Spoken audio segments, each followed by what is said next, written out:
Hey, what's up, guys? Sean the Razor Bosell here, coming at you today, real sharp.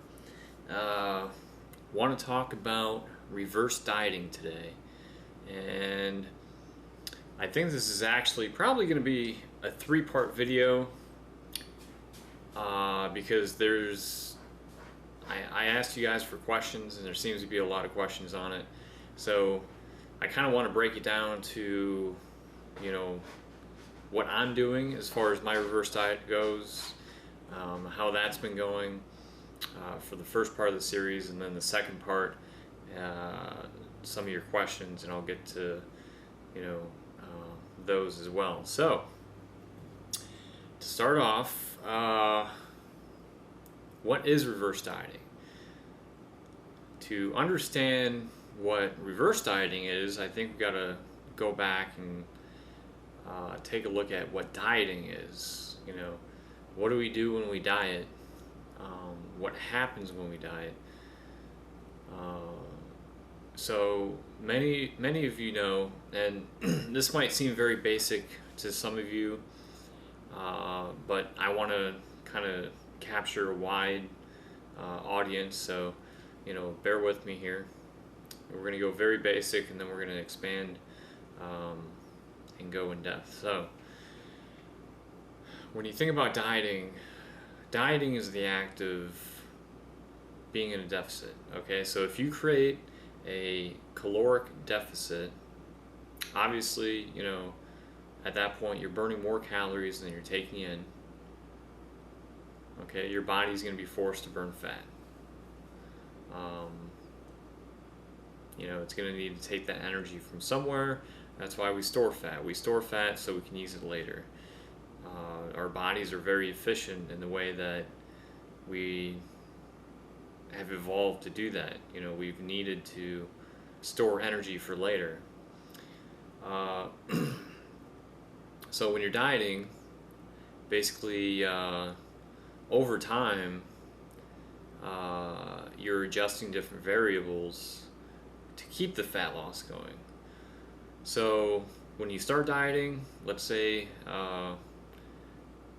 we can use me for instance. When I started dieting, I went from having about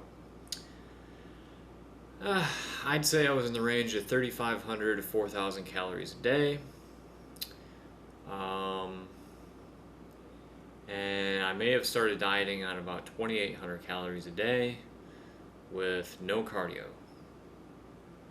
And so when I did that, my body started to burn fat, but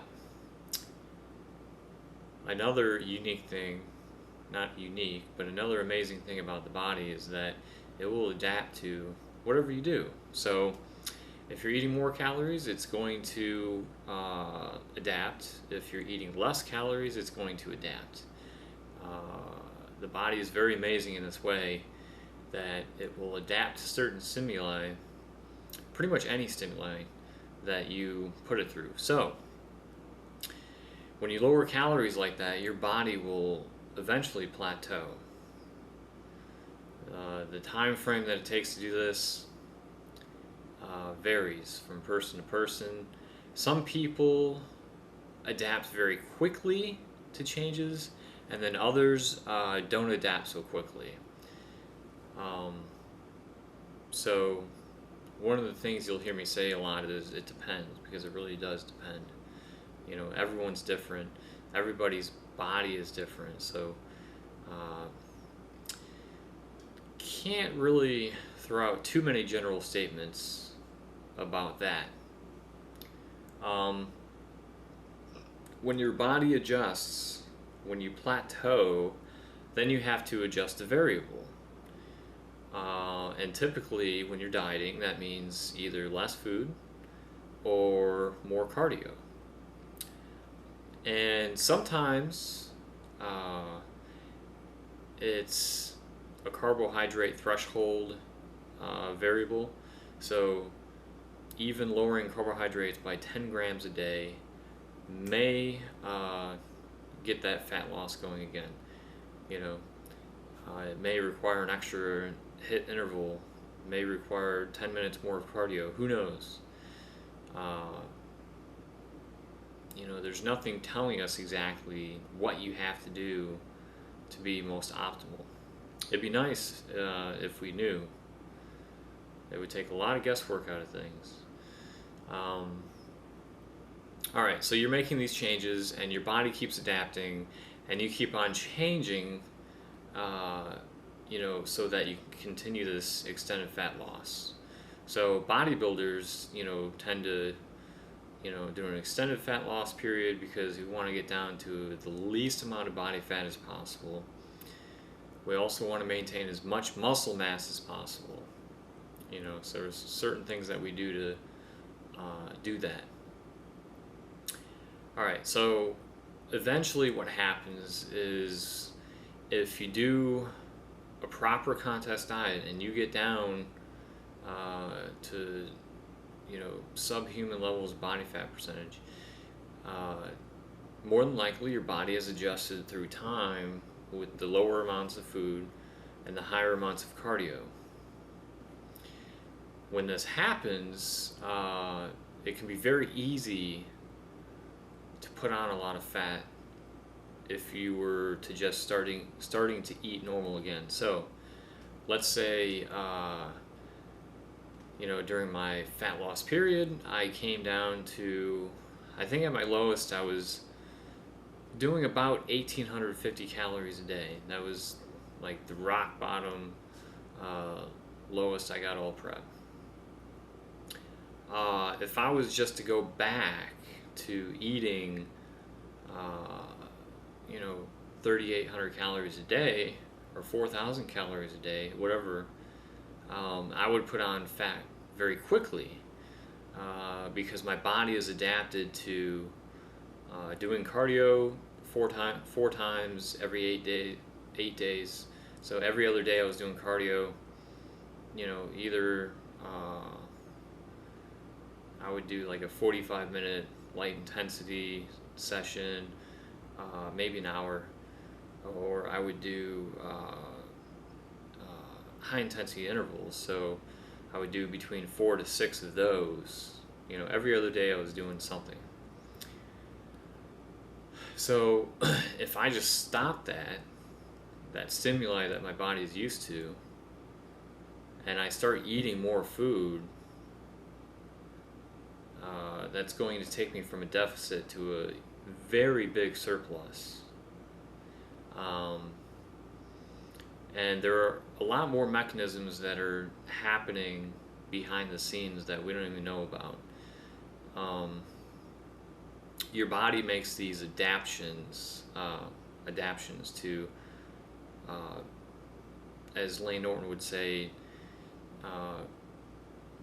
it basically makes you a fat storing machine. I think that's what he said. So you got to be really careful, and so that's why we do reverse dieting, because we don't want to put on a whole lot of fat very quickly. And so basically, when we think about dieting, we can see that reverse dieting starts to make sense. So we're coming out of this extended fat loss period and we're adding in calories. We're taking cardio away. Our body is adapting to that stimuli. And it takes time. The body, does not instantly recognize these changes and makes the proper changes internally. So, that's why we do it slowly, and that's why it's smart to do it so slowly. And also what we find is when we increase calories, and over time, our body makes these adjustments, these metabolic adjustments, and the fat gain that we see is not indicative of the extra food, not always indicative of the extra food, which means that over time, our body is becoming less efficient. Okay, so when we're dieting, our body becomes more efficient, meaning that it's burning less calories doing the same activities. And when we're reverse dieting and we're building up our metabolic rate, we're actually becoming less efficient. The body starts burning more calories doing these activities. So I would say that, you know, the lower body fat you get, the exponentially more difficult it gets to keep going. You know, your body, like I said, has these mechanisms that come into play that really try to stop you from losing weight, from losing fat, burning fat. You know, until you get to the point where you're basically, you know, you hear about people saying, I'm living paycheck to paycheck. You know, when you're really low body fat, you're almost living meal to meal, you know.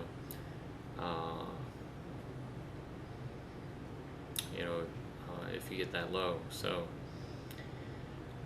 alright, so we talked about dieting, we talked about reverse dieting, and some of the factors that are present.